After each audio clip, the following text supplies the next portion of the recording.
तो मैं बोल रहा था ये जो काउज़ है ना भाई, ये काउज़ मैंने पूछा गाइड से, मैंने कहा अगर हाइपोथेटिकली सोचें कि ये जो बैल है इसको मार्केट प्लेस में ले गए भाई हम, और इसकी उस पे वो लगा रहे हैं कि भाई बोली कि है कितने का, क्योंकि बहुत मतलब जो स्पीशीज़ जो भी इसकी हैं, कोई कहती है ये बहुत रेयर का हुआ, ये है वो है, कि अगर जेनेटिकली सुपीरियर का हुआ तो उसका प्राइस क्या होगा। तो भाई ये नहीं मुझे पता कितना एक्यूरेट है कि नहीं, कि वो बोल रही थी कि अराउंड $2 मिलियन की एक ये गाय होगी। मुझे लगता है थोड़ा सा ज़्यादा है भाई, क्योंकि हो भी सकता है, बट काव तो बहुत इंप्रेसिव हैं भाई ये। मतलब ये बैल तो बहुत ही बड़ा था, मुझे नहीं पता कि मैं इसका प्रॉपरली साइज़ उस तरीके से फिल्म कर पाया हूँ कि नहीं, कि आपको अनुमान हो पाएगी कितना बड़ा था। तो चलिए एनीवे, $2 मिलियन भाई हैं तो उसको ख़रीदा जा सकता है ऐसी काव को। और अभी ये गांव दिखाते हैं आपको, धीरे से आराम से चल के जाते हैं। ये बच्चे खुश हो गए थोड़े से, कहते हैं मजूंगू घूम रहा है यहाँ पे फॉरेन वाला बंदा। तो देखते हैं, बातें करेंगे तो मैं कर लूँगा इनके साथ।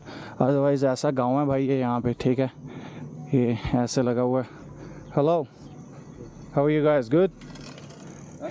Are you good? Yes. Okay. तो ये तो भाई शाही सही बच्चे हैं यार। जितना अभी तक मैंने रवांडा एक्सप्लोर किया, एक चीज़ श्योर है। अभी देखिए ये पेमेंट देखिए, पूरा पेमेंट बना हुआ है लोगों को चलने के लिए, और ये एक छोटा सा गांव है ना, ये शहर है ना ये छोटा टाउन है, ये एक बहुत छोटा सा गांव है। Hello, how are you? Good? तो बहुत देखो यार, लोग भी कितने खुश मिजाज और फ्रेंडली हैं। तो देखो मैं ये बोल रहा था कि देखो पेमेंट बना हुआ है भाई पेडेस्ट्रियंस के लिए। यहाँ पे मतलब लोगों को पता भी नहीं होगा कि पेडेस्ट्रियन भी एक टर्म है और उनके क्या राइट्स हैं या जो भी सो ऑन। बट इतना लश कंट्री है भाई ये, जितना अभी तक मैंने देखा है। और मतलब मैं ये नहीं कहता कि बहुत तगड़ा वर्ल्ड स्केल का इंफ्रास्ट्रक्चर है कि भाई 8-8 लेन के रोड बने हुए हैं, बट जो भी है, मैंने अभी तक यहाँ पे टूटा हुआ सड़क नहीं देखी। अभी देखो जैसे ये सड़क अगर आपको दिख रही है, ये थोड़ी सी टूटी, इन्होंने पैच की हुई है भाई, तो एक भी सिंगल पॉट होल नहीं है यहाँ पे, ठीक है। तो ये मुझे बड़ा इंप्रेसिव लगा यार, जो भी है। आप सोचो एक कंट्री एक जेनोसाइड से निकले, और वो भी 1994 में। तो देखिए 1994 से क्या हो गया, 2004, 2014, 30 साल पहले, 30 साल में ये लोग इतना प्रोग्रेस कर गए हैं, ठीक है। तो देखो यार, ये मतलब एक मिसाल है अपने आप में। मैं तो काफ़ी इंप्रेस्ड हूँ इस चीज़ से, क्योंकि एक तो होता है ना भाई फ्रीडम मिल गई, ये हो गया वो गया भाई, जेनोसाइड, ठीक है। उस टाइम तो आई थिंक इस कंट्री की पॉपुलेशन ही 3-4 मिलियन थी, उसमें से 1 मिलियन 1.5 मिलियन को मार दिया गया, ठीक है। तो वैसे डिप्रेशन से तो 10-10, 15-15 जनरेशन ही नहीं निकल पाती, ठीक है, समझ रहे हो मेरी बात। वो रहता है PTSD। तो अभी 30 साल के बीच में, क्योंकि अभी बहुत से लोग ज़िंदा हैं जिनके लिटरली फैमिली मेम्बर्स मार दिए गए थे। और जैसे अगर आपने मेरा मेमोरियल म्यूज़ियम वाला किगाली वाला व्लॉग देखा है, तो उसमें मैं जैसे बोल रहा हूँ कि एक स्ट्रेंज सा फैक्ट आता है माइंड में कि कुछ लोग जो इस जेनोसाइड के हिस्सा थे, मतलब कातिल जो इसमें मिलिटिया में पार्टिसिपेट कर रहे थे, वो भी ज़िंदा हैं भाई। आप समझ रहे हो मेरी बात? मतलब माइंड बॉगलिंग कि मे बी पॉसिबल कि मैं कुछ लोगों के पास से गुजरा हूँ जिन्होंने किसी को मारा होगा। वो अपने अगर उस टाइम को 30 साल का था तो अभी 50-60 साल का होगा। उस टाइम ये भी था कुछ बच्चों को भी इनकरेज किया गया था कि इन सर्टेन कम्युनिटी वाले बंदों को मार दो। तो बहुत यार मतलब फैसिनेटिंग चीज़ है। चलो, तो एनीवे, ये ऐसे यहाँ पे छोटी छोटी फील्ड्स बनी हुई हैं भाई गाँव की। वो देखो उधर बच्चे खेल रहे हैं, मुझे बट पता नहीं ये कैमरा कैप्चर कर पा रहा होगा उस तरीके से कि नहीं। तो एनीवे, और तो काफ़ी बढ़िया यार इंफ्रास्ट्रक्चर तो, मतलब, और क्लीन बहुत है भाई ये कंट्री। मैंने अभी तक कहीं कोई प्लास्टिक नहीं गिरा हुआ देखा, कुछ नहीं देखा। मतलब रिलेटिवली बहुत क्लीन कंट्री है। और कंट्री साइड में भी रूल फॉलो किए जाते हैं यहाँ पे। मतलब आप सोचो, तंजानिया से जब मैंने बॉर्डर क्रॉस किया, वो आपने मेरी वीडियो देखी होगी, आई थिंक इससे 2 या 3 ब्लॉग पहले है। तो भाई इधर आते ही ना रवांडा में हेलमेट डालना पड़ गया, वो भी बॉर्डर टाउन पे। हम इंडिया में बॉर्डर टाउन पे हों, दुनिया में कहीं पे हो, नोबडी केयर्स भाई। वो कहते हैं कौन, सिटीज़ में नहीं लोग यार रूल फॉलो करते। वहाँ पे एक छोटे से गांव में बॉर्डर टाउन में वो बंदा जो बाइक चला रहा है, टैक्सी वाला, वो इतना अवेयर है, उसने कहा कि अगर तुम नहीं हेलमेट डालोगे तो मैं तुम्हें नहीं बैठाऊँगा। तो अपनी मतलब इन्होंने एक तरह का ना उसको वो कर दिया है पॉपुलेशन को कि they really follow the rules. तो बहुत बढ़िया चीज़ है। यहाँ पे कुछ छोटा सा चल रहा है, पता नहीं क्या चीज़ चल रही है। तो कुछ यहाँ पे गांव के बंदे बैठे हैं और एक बंदा उनको कुछ संबोधन कर रहा है, उनको कुछ समझा रहा है। सामने कुछ बच्चे खेल रहे हैं, देखते हैं शायद कुछ इंटरेक्शन हो जाए। तो ये सीन है भाई रवांडा का। तो ना मतलब अलग ही, मतलब एक तरह की स्टेटमेंट है ये दुनिया के लिए, ठीक है। मैं तो पर्सनली बहुत वो हूँ। और भाई यहाँ पे करप्शन नहीं है बिल्कुल, ठीक है। बहुत कोई आपसे ज़्यादा फालतू पैसे नहीं मांगता, मतलब सिरदर्दी नहीं है। वो कीनिया और तंजानिया में तो बहुत सिरदर्दी थी। तो अगर किसी चीज़ के लिए आपसे 500 लेने हैं तो 5000 मांगने, मतलब बहुत तगड़े लेवल की करप्शन भाई। यहाँ पे तो जैसे आपने मेरा बॉर्डर क्रॉसिंग वाले व्लॉग में, कोई वीज़ा के भी पैसे नहीं है, ठीक है। वैसे जो यहाँ पे मेन एक्टिविटीज़ है रवांडा में जिसके लिए आप आएंगे वो बहुत महंगी हैं भाई। गोरिल्ला के लिए यहाँ पे आएंगे $1500 का है। तो मैं तो वैसा कुछ करता नहीं हूँ, आप लोगों को पता ही है। यहाँ पे कुछ बच्चे खेल रहे हैं, देखते हैं कुछ बोलते हैं कि नहीं, इनके पास से चुप करके निकलते हैं। हाय, हाउ आर यू? गुड? हाँ, hello, hi, what is your name? हाँ, your name?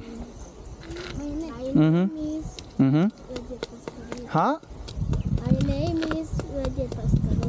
Raje Paskali. My name is Mithu Gurua. Mithu Gurua. My name is Harsh. Harsh. My name is Minyana Philippe. Huh? My name is Minyana Philippe. Minyana Philippe है भाई। बड़े French नाम रखे हुए इन बच्चों ने, बहुत तगड़े तगड़े। ऐसे लग रहा है कोई बहुत तगड़ा शेफ़ नहीं होता जैसे फ्रेंच रेस्टोरेंट का, वैसे नाम रखे हुए इन्होंने। हाँ, okay okay okay, bye bye Bye. Bye bye bye bye. तो ये थे भाई यहाँ के गांव के बच्चे, ठीक है। होपफुली इनके डे में थोड़ी सी इम्प्रूवमेंट आई होगी। मेरे जैसे फिरंगी को देख के खुश हो गए होंगे। आवाज़ें तो आ रही हैं पीछे से एक्साइटिंग। तो मैं देखूँ अपने फ़ोन पे सही जगह पे भी चल के जा रहा हूँ। यहाँ पे रोड थोड़ा सा डिवाइड हो गया, सही जा रहे हैं भाई। तो यहाँ से 1.5 किलोमीटर ही है, आई थिंक 500-600 मीटर तो अपन चल लिए हैं, थोड़ा सा और चलेंगे। तो बहुत ही प्लेजेंट गांव है भाई, कोई पोल्यूशन नहीं है यहाँ पे, कोई फालतू आवाज़ें नहीं है, आराम से लोग बैठे हैं। और एक चीज़ और बताना चाहता हूँ भाई रवांडा के बारे में। आई थिंक ये व्लॉग का टॉपिक ही ये बन जाएगा किंग पैलेस के साथ कि रवांडा में मेरे इंप्रेशन कैसे हैं, क्योंकि अभी मैं पूरा अपना खोल के बता पा रहा हूँ। भाई यहाँ पे डर नहीं है। अफ्रीका में आप कीनिया में घूम रहे हो, बड़ी सिटी में भी घूम रहे हो, या तंजानिया में, लोकल लोग ही आपको कहते रहते हैं भाई अपना फ़ोन ना बाहर निकालियो, संभाल के रखियो, ये ना करियो, वो ना करियो, कोई ले जाएगा। यहाँ पे कुछ नहीं है भाई ऐसा, आप आराम से घूम सकते हो। कुछ ऐसा नहीं है कि कोई आपसे कुछ स्नैच करने की, अभी तक मुझे तो कोई इंसिडेंट हुआ नहीं है, ना ही मुझे किसी ने बताया है कि ऐसा इंसिडेंट किसी के साथ हुआ है। तो रिलेटिवली बहुत सेफ़ कंट्री है भाई कंपैरेटिवली। इसको यूरोप भी कहा जाता है, ईस्ट अफ्रीका का। कुछ लोग तो कहते हैं कि पूरे अफ्रीका की सबसे ज़्यादा ये एडवांस कंट्रीज़ में से एक है। तो आई थिंक वैसे साउथ अफ्रीका, नमीबिया भी काफ़ी एडवांस है। सो मुझे इसमें इतनी कोई प्रिसाइज नॉलेज नहीं है, बट आई वुड से कि ये 100% अगर टॉप 3 में नहीं तो टॉप 5 में तो आता ही होगा। बहुत ही अच्छा भाई, ठीक है। और ये भी चीज़ मैंने देखी है, ये बड़े टाउन्स के काफ़ी टाउन्स में एंटर करते हैं, गांव में एंटर करते हैं, बना होता है। इसकी सिग्निफिकेंस क्या है किसी लोकल से पूछ के ना मैं आपको बताऊंगा। ये देखिए ऊपर भी कुछ बना हुआ है, ऐसा बना होता है, बट ये पता नहीं क्या नाम वाम लिखे हुए हैं। चलिए एनीवेज, तो ये सीन है भाई अपना। एयर भी काफ़ी फ्रेश है यहाँ पे, मज़ा आ रहा है, चल के ही मज़ा आ रहा है। तो ठीक है, अभी मैं जाता हूँ अपने गेस्ट हाउस वापस। शाम के 5:30 पौने 6 हो गए हैं, आधे पौने घंटे में हो जाएगा अंधेरा। और मैं तो आज जल्दी सो जाऊँगा, खाना वाना खा के थोड़ा सा आराम करता हूँ, ठीक है। इंटरनेट के थोड़े से वांदे हैं क्योंकि यहाँ पे वाईफाई नहीं है। हेलो। तो भाई ये बेचारा अपनी बकरियाँ चरा रहा है, 5-10 बकरियाँ इनकी, इसके पास, बंदे के पास भेड़ बकरियाँ। तो ठीक है भाई, कुछ इंटरेस्टिंग हुआ तो कैमरा दोबारा ऑन हो जाएगा, otherwise good night, thank you for watching भाई। सब्सक्राइब कर लेना यार, बहुत मेहनत लगती है हर चीज़ में, पैसा भी लगता है, समय भी लगता है, हिम्मत भी लगती है, सब लगता है। तो सब्सक्राइब से थोड़ी सी इंकरेजमेंट हो जाती है भाई बंदे को। Hello, how are you? Good. तो ठीक है भाई, चलो टेक केयर, गुड बाय। कल मिलते हैं कुछ नई चीज़ के साथ। लेक की तरफ जा रहे हैं तो वो दिखाएंगे आपको। अगली सुबह। ओके दोस्तों, गुड मॉर्निंग। अगली सुबह हो गई है और आज अपन निकल जाएंगे अपने लेक के लिए, जिसकी मैं सारा आपको डिटेल्स थोड़ी देर में देता हूँ। बाय द वे ये जगह भाई यहाँ पे सोए थे, सॉरी मैसी बहुत ज़्यादा, क्योंकि चेकआउट करते हुए मैं सारा कुछ थॉरली चेक करता हूँ भाई, कुछ रह हुआ तो नहीं गया, मेरी चीज़ें कई बार गुम हो जाती हैं। तो ये बेडरूम था यार, छोटा सा वार्डरोब वगैरह यहाँ पे, ये वॉशरूम था, प्रीटी बेसिक, ठीक है। बट ये अपन को मिला 10,000 में भाई, 10,000 अबांडन फ्रैंक, 600-700 रुपये लगा लो। इनकी काफ़ी बड़ी प्लेस है, इधर इनके कुछ रूम्स हैं, ठीक है। और ये देखिए इधर भी इन्होंने एरिया बनाया हुआ है, ये इनका रेस्टोरेंट है, ठीक है। रेस्टोरेंट आपको दिखा देते हैं, ये रहा इनका रेस्टोरेंट, छोटा सा बार भी है इनके पास।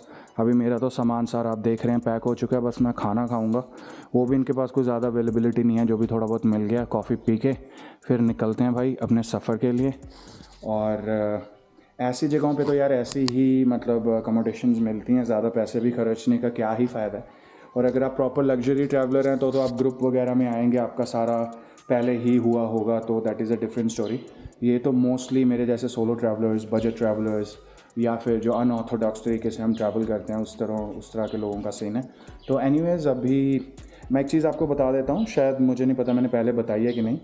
अगर आप अफ्रीका में हैं तो बहुत सी कंट्रीज़ में, स्पेशली ईस्ट में, आप एक ऐप यूज़ कर सकते हैं जिसको कहते हैं आई ओवरलैंडर।